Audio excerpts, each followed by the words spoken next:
আসসালামু আলাইকুম। আমি প্রফেসর রাশিমুল হক রিমন, নিউরোলজিস্ট এবং মেডিসিন স্পেশালিস্ট, উত্তরা, ঢাকা, বাংলাদেশ থেকে বলছিলাম। আমরা বয়স্ক রোগীদের স্বাস্থ্যসেবা নিয়ে কথা বলছিলাম।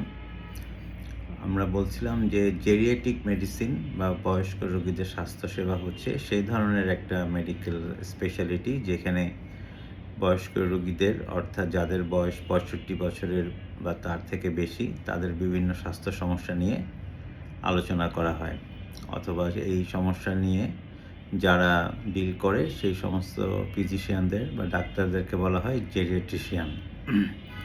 আমাদের দেশে জেরিয়াট্রিশিয়ানের সংখ্যা বেশ কম। বেশিরভাগ ক্ষেত্রে দেখা যায় যে neurologist, psychiatrist, internal medicine specialist, even orthopaedics, physical medicine, এরকম বিভিন্ন স্পেশালিটির মানুষ বা ডাক্তাররা জেরিয়াট্রিক প্র্যাকটিস করে থাকে। তো এই যে 65 বছর বা তার থেকে বেশি যে গ্রুপটা রোগীরা, তাদেরকে এরকম আলাদা করে দরকার কি পড়ল? অন্যান্য অ্যাডাল্ট রোগীদের থেকে এই বয়স্ক মানুষদের স্বাস্থ্যসেবাটা কেন একটু আলাদা, সেটা সম্পর্কে আজকে একটু আলোচনা করতে চাই। দেখা যায় যে বয়সের সাথে সাথে আমাদের মানুষের বিভিন্ন অর্গানের কর্মক্ষমতা বা কার্যক্ষমতা কমে যেতে থাকে। যেমন মাসেলগুলো আস্তে আস্তে শুকিয়ে যেতে থাকে, হাড় ধীরে ধীরে দুর্বল হতে থাকে, লিভার, কিডনি এগুলো দেখা যায় যে প্রপারলি ফাংশন করতে পারে না। ইভেন ব্রেইনও ধীরে ধীরে আস্তে আস্তে কিছুটা ডাল হয়ে যায়। সে কারণে যখন এই রোগীদের চিকিৎসা করতে হয় তখন স্পেশাল কেয়ার নিতে হয়। তাছাড়া বেশিরভাগ বয়স্ক রোগীদেরই দেখা যায় একসাথে অনেকগুলো ডিজিজ থাকে। যেমন বেশিরভাগ বয়স্ক মানুষদেরই দেখা যায় যে উচ্চ রক্তচাপ বা হাইপারটেনশন থাকে, ডায়াবেটিস মেলাইটাস থাকে অথবা আর্থ্রাইটিসের সমস্যা থাকে। সুতরাং বেশিরভাগ ক্ষেত্রেই এগুলো যেহেতু অ্যাসোসিয়েটেড থাকে, সুতরাং আমাদেরকে চিকিৎসা করার সময় এগুলোর ব্যাপারে স্পেশাল খেয়াল রাখতে হয়। এবং একটা জিনিস মনে রাখতে হবে যে অনেক সময় বয়স্ক রোগীদের যে সমস্ত রোগগুলো টিপিক্যাল লক্ষণ বা উপসর্গ, সেগুলো অনেক সময় থাকে না। যেমন আমরা জানি যে যে কোনো ইনফেকশন মানে জীবাণু যদি শরীরের মধ্যে ঢুকে তাহলে তার জ্বর হয়।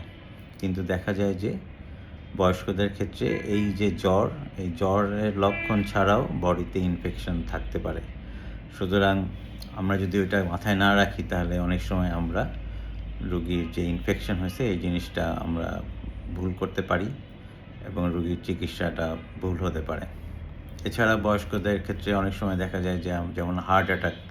আমরা জানি যে একটা হার্ট অ্যাটাকের মানুষের সাধারণত বুকের মাঝখানে ব্যথা করে, কিন্তু বয়স্ক রোগীদের বিশেষ করে যাদের ডায়াবেটিস আছে তাদের কিন্তু এই হার্ট অ্যাটাকের লক্ষণটা ব্যথা ছাড়াও হতে পারে। দেখা যাবে যে রোগী হঠাৎ করে কিছুটা অ্যাবনর্মাল আচরণ করতেছে অথবা প্রচণ্ড ঘাম হচ্ছে অথবা ব্লাড প্রেশার কমে যাচ্ছে, সেই হিসাবেও হার্ট অ্যাটাকের লক্ষণ নিয়ে রোগীরা আসতে পারে। দেখা গেছে যে টিপিক্যাল যে বুকে ব্যথা সেইটা আমাদের বয়স্ক রোগীদের ক্ষেত্রে নাও থাকতে পারে। এছাড়া আমরা জানি যে একটা বয়স্ক মানুষদের অনেক ধরনের ওষুধ খেতে হয়।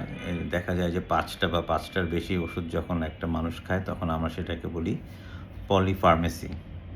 তার মানে অনেকগুলো ওষুধ একটা রোগীকে খেতে হয়। অনেকগুলো ওষুধ খাওয়ার ফলে তাদের দেখা যায় যে অনেক ড্রাগ টু ড্রাগ ইন্টারঅ্যাকশন, মানে একটা ওষুধ আরেকটা ওষুধের কর্মক্ষমতাকে কমিয়ে দিতে পারে অথবা নষ্ট করে ফেলতে পারে। সুতরাং যেহেতু পলিফার্মেসি এই বয়স্ক রোগীদের ক্ষেত্রে বেশি দেখা যায়, সো আমাদের সেই ক্ষেত্রে অবশ্যই ওষুধ দেওয়ার ক্ষেত্রে খেয়াল রাখতে হবে যে ড্রাগের সাথে ড্রাগের ইন্টারঅ্যাকশনটা মাথায় রাখতে হবে এবং আমাদের খেয়াল রাখতে হবে আমরা যাতে যত কম সংখ্যক ওষুধ দিয়ে রোগীর চিকিৎসা করতে পারা যায় ততই ভালো। ইভেন ভিটামিনস, মিনারেলস অনেক ধরনের আমরা দেখা যায় যে প্রেসক্রাইব মেডিসিন ছাড়াও অনেক ধরনের সাপ্লিমেন্টস খাই, সেগুলোও কিন্তু ড্রাগ টু ড্রাগ ইন্টারঅ্যাকশনে প্রবলেম করতে পারে। সুতরাং আমাদের সবসময় বয়স্ক রোগীরা কী ধরনের ওষুধ খায় সেগুলো নিয়ে খেয়াল রাখা উচিত এবং সেগুলো চেক করা উচিত। এছাড়া জেরিয়াট্রিক পেশেন্টদের একটা কমন সিমটম, সেটাকে বলা হয় ফ্রেইলটিস সিনড্রোম। এটা ফ্রেইলটি মানে হচ্ছে যে খুব অল্পতেই সে ডিজিজ দ্বারা আক্রান্ত হয়ে যায়। দেখা গেল যে একটা ছোট জ্বর যেটা নরমাল অ্যাডাল্টের ক্ষেত্রে তেমন কোনো বড় সমস্যা তৈরি করবে না, কিন্তু বৃদ্ধ মানুষের ক্ষেত্রে দেখা যাবে যে সেটা অনেক বেশি আকারে দেখা যাচ্ছে। অথবা একটা ছোট্ট আঘাত যেটা নরমাল অ্যাডাল্টের তেমন কোনো প্রবলেম করবে না। কিন্তু একটা বয়স্ক মানুষের এই ছোট্ট আঘাতটাই দেখা যায় যে একটা বড় ধরনের ফ্র্যাকচার তৈরি হয়ে যেতে পারে।